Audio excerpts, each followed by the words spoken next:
Well, it's not only hospitals and treatment centres that volunteers are helping tackle Ebola. Humanitarian mapping is also becoming a vital part of actually tracking this outbreak. That's where satellite images are used to document roads, schools and buildings in small towns affected by the virus. The collected information helps aid agencies navigate around the area to see where populations are and where the disease might actually spread to. Well, with me now is Harry Wood, the organiser and board member of Humanitarian OpenStreetMap, and also Andrew Bray. He's a disaster response programme manager for the British Red Cross.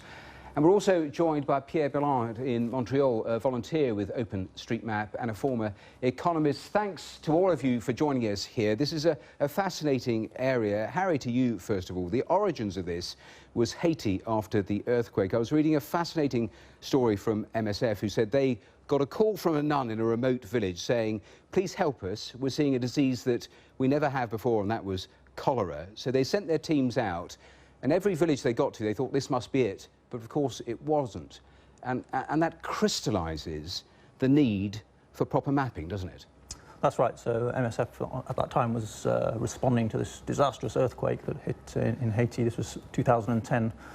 People had speculated about the importance of maps and of OpenStreetMap in producing disaster response maps before that, in fact, since the origins of the OpenStreetMap project. And what we're seeing there on the screen, we saw the original map of Port-au-Prince, and then what you have done. Just explain in simple terms what that is on the screen. Well, OpenStreetMap is, at its core, it's a database of map data. So it's vector data, the coordinates and positions of the roads and the health centres, and everything that you would put on a map is represented in data form, in raw data form within OpenStreetMap. It can be downloaded for free as open data. So this is one of the reasons behind OpenStreetMap is to make an open data map. And it was credited with saving many lives in Haiti. You have been doing it in West Africa with Ebola. Andrew, how vital a tool is this for the aid agencies on the ground? So I think in Haiti it was a bit of a surprise and seeing the evolution of OpenStreetMap. But with the typhoon and with Ebola at the moment, it's a crucial part of what we do. Everything from logistics through to tracking the spread.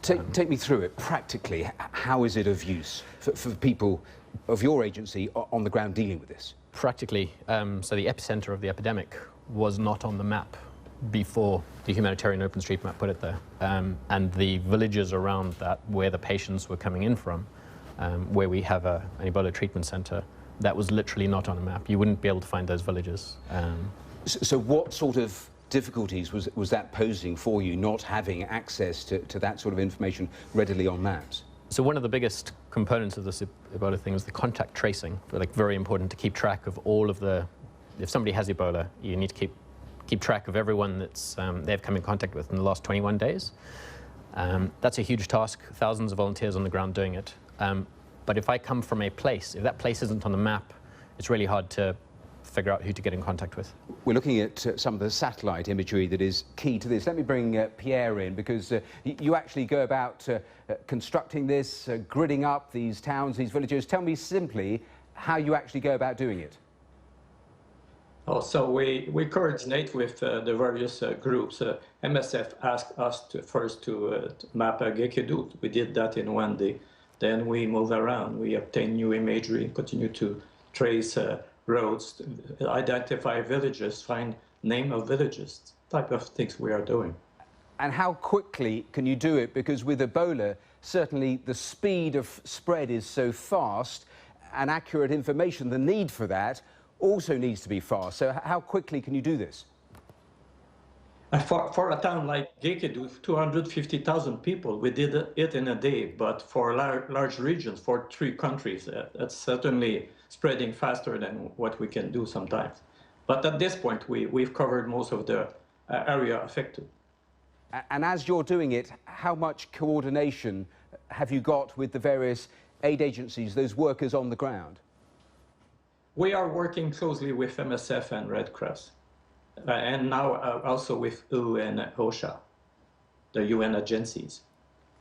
So all of that information from this sort of imagery fed back on the ground. Andrew, MSF were talking in Haiti. One of the benefits for them was to help in the decision-making about where to actually put their best resources. That example I gave at the beginning with the nun and the village they were searching for, at every village they got to, they were making a consideration: do we leave our nurses and doctors and supplies here, or do we keep going? Those are absolutely critical decisions, aren't they? They are the decision that make the difference, putting resources in the right place at the right time.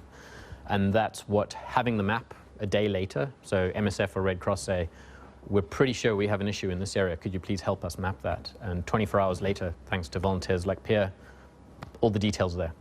And with Ebola, I suppose the absolutely critical part of actually having workable maps, as you go through area by area, it is not to miss a village. If you miss a small pocket, presumably that is potentially absolutely fatal with this. Exactly. So what Pierre would do is he would trace everything he could see on the satellite image. So if he could see rivers and towns and buildings, and then because it's an open data source, other people with other context, more local context, who might actually know the area, can come in and add the names of streets and roads, villages and towns.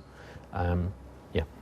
And Harry, I mean, I have no idea off the top of my head how much of the globe has been mapped. If I had to guess, I would say presumably the majority must be it hasn't. Would that be fair? Well, OpenStreetMap is a global project, so even here in the UK there are people contributing to OpenStreetMap to create a new map. I mean, I think the exciting thing about mapping the Ebola-struck regions is that we're actually creating the very first maps in these regions. These places have not been put on any map before. But yeah, it's certainly a global project.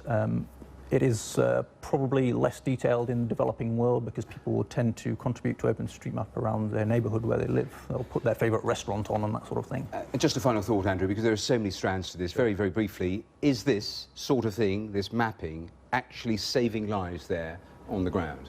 It helps us put the right resources in the right place, yes, it definitely is. Well, Andrew, Harry and Pierre as well, thanks to all of you for being with us and talking through that part of the Ebola story. Thanks very much for your time.